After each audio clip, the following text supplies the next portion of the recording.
Nos encontramos en la unidad 3, hemos elegido ya el modelo experimental con el que vamos a trabajar y ahora vamos a diseñar nuestro proyecto.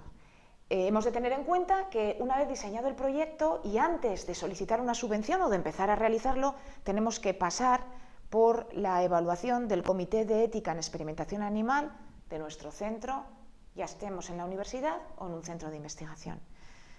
Un comité de ética lo que hace es evaluar, entre otros, los aspectos metodológicos, éticos y jurídicos de mi proyecto de investigación.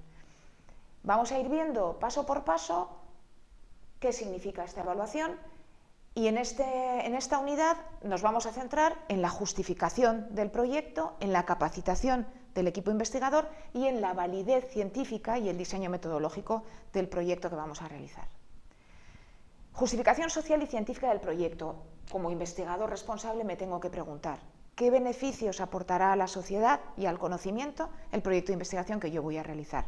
He tenido que realizar anteriormente una revisión bibliográfica para saber el estado de la cuestión en el proyecto que yo voy a trabajar y en qué va a mejorar este conocimiento.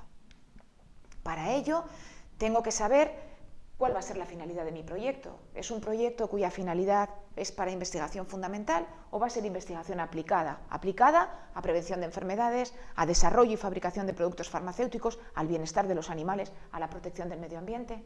Todo esto lo tengo que marcar.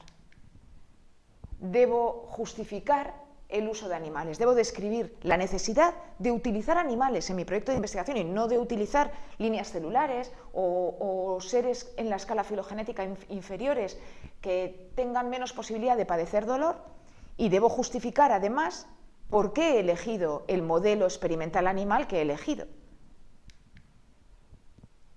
Debo demostrar la capacitación que tiene el equipo investigador para realizar este proyecto. En la normativa española que viene de la directiva europea hay 4 agentes muy claros, son 3, pero uno de ellos se desdobla su función en la utilización de animales de experimentación. Está el suministrador, que debe conocer cómo ha de transportar los animales y cuidarlos durante el transporte hasta su destino. Está el criador, que es el encargado del bienestar del animal durante la cría y la estabulación de los animales de experimentación, y por último está el usuario que puede tener 2 funciones. Puede ser el que diseña el proyecto de investigación con animales o el que manipula los animales de experimentación. La normativa europea, como os decía, que viene de la normativa española que viene de la normativa europea, ha señalado 4 categorías para estos agentes. La categoría A es la del cuidador, que son los técnicos de animalario que se encargan a diario de cuidar a los animales, de proteger su bienestar, de limpiar las jaulas, cambiarles la comida, la bebida. Luego está la categoría B, que es la del experimentador, es aquel investigador que va a hacer la manipulación a los animales. Después está la categoría C, que es la del investigador que va a diseñar el proyecto de investigación. Y por último la categoría D, que es el especialista en bienestar animal.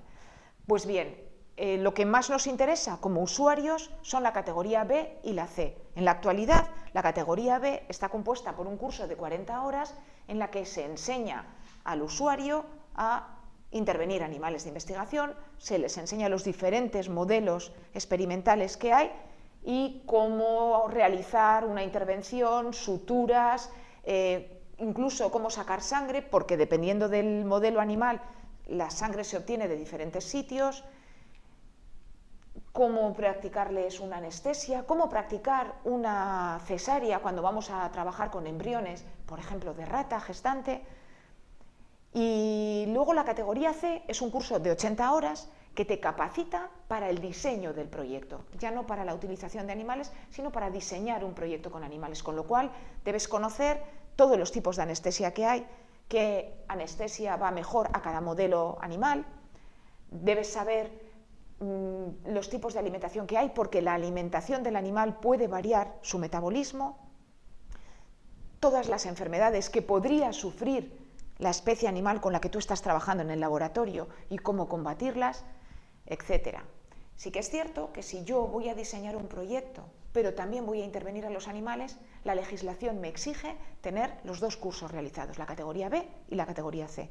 Siendo investigador categoría C, no puedo entrar en un animalario a realizar una cesárea a una rata gestante.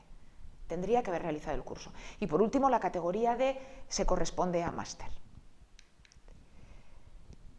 Validez de método científica y diseño metodológico. Yo me he planteado a partir de una hipótesis llegar a unos objetivos. Bien, y voy a diseñar el camino que he de recorrer entre la hipótesis y los objetivos. Lo que me tengo que plantear es, con este diseño que estoy yo pensando, ¿voy a poder obtener los objetivos que me he planteado a partir de la hipótesis? Eso por un lado. Y por otro lado, algo que es una premisa en ética y que ya se ha hablado de ello en módulos anteriores. Un proyecto metodológicamente mal diseñado éticamente es inaceptable. Es inaceptable sacrificar un solo animal para una investigación cuyo diseño no es correcto. Éticamente no puede aceptarse eso. Ni puede aceptarse que uno, queriendo reducir al máximo el número de animales que va a utilizar, lo haya reducido tanto que no vaya a obtener resultados que puedan aumentar el conocimiento del estado de la cuestión. Cuando yo voy a escribir el diseño metodológico para ser evaluado por un comité de ética en experimentación animal, debo describir a la perfección dónde se van a realizar las intervenciones, porque yo puedo realizar las intervenciones dentro del animalario o puedo sacrificar al animal en el animalario y llevarme sus tejidos al laboratorio. Tiene que quedar bien claro dónde se va a realizar la experimentación. Hay que definir la especie, pero no solo la especie, hay que definir la cepa, el sexo. Puede que sea indiferente, pero puede que solo necesite hembras o solo necesite machos. La edad, porque pueden ser adultos o pueden ser juveniles. La procedencia, si son criados en mi propio animalario o los he comprado en alguna empresa autorizada. Si los animales que voy a utilizar están genéticamente modificados o no. Y si los animales que voy a utilizar están en peligro de extinción. Hay investigaciones actualmente que están utilizando animales en peligro de extinción precisamente para poder ayudar a la supervivencia de estos animales.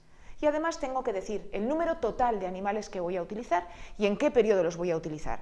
Un proyecto de investigación puede durar 5 años y la parte de experimentación animal pueden ser 5 meses hacia la mitad del recorrido de todo el proyecto. Bueno, pues el animalario debe conocer en qué fecha se van a utilizar los animales para poderlos tener dispuestos.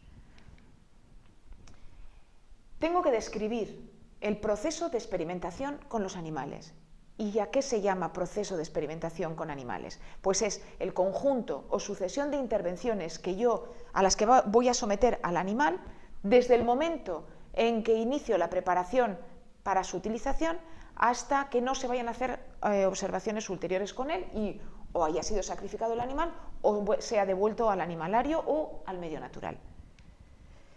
En este proceso de experimentación he de describir todas las intervenciones, todas y cada una de las intervenciones que yo voy a realizar en el animal, tanto si son quirúrgicas como si no lo son. ¿Qué duración van a tener? ¿Con qué frecuencia? Si voy a realizar grupos y va a haber un grupo control y otros 3 grupos a los que les voy a administrar, por ejemplo, una sustancia determinada y diferente en cada grupo. Todo eso es lo que yo tengo que describir en el proceso de experimentación con animales. Debo describir qué tipo de anestesia, analgesia, si va a haber, otras sustancias, agentes biológicos, isótopos radiactivos y además tengo que describir por qué vía se va a administrar estas sustancias, con qué dosis y con qué pauta de administración, si va a ser una pauta única, si va a ser pautada cada 24 horas, etc. Tengo que tener en cuenta que hay ciertas intervenciones que aumentan la severidad del proceso de investigación, es decir, que aumentan el dolor que va a padecer el animal, como puede ser la extracción de sangre y la privación de agua y o alimento. Y por último, tengo que tener claro cuál va a ser el destino final. Si va a ser la eutanasia, si el propio proceso de experimentación implica la muerte del animal, como por ejemplo si tengo que realizar al final una perfusión, el animal no lo sacrifico, pero acaba muriendo en el propio proceso de experimentación, o si lo voy a mantener con vida. Bien, hemos visto cómo tengo que realizar el diseño metodológico de mi proyecto y qué capacitación he de tener para solicitar evaluación a un comité de ética en experimentación animal. Visto esto, ¿mi proyecto de investigación es correcto desde el punto de vista metodológico?